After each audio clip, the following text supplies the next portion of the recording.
ఎవరండి మీరు? ఇది విజయ్ గారిల్లే కదా? అవునండి. ఇది విజయ్ గారిల్లే. మీరెవరు? నా పేరు యుగంధర్. మీ ఆయన పనిచేస్తున్న ఆఫీస్‌లోనే నేను పనిచేస్తున్నాను. ఆహా! ఆయనే నన్ను ఇక్కడికి పంపించారు. ఓహో! అవునా?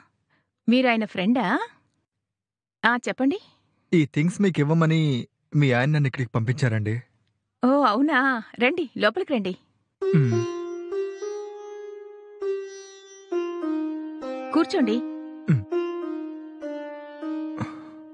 నేను వస్తున్నానని మీకు విజయ్ కాల్ చేయలేదా? లేదండి. వారేమీ చెప్పలేదు. ఒక్క నిమిషం. నేను మా ఆయన గారికి కాల్ చేస్తాను. ఆ!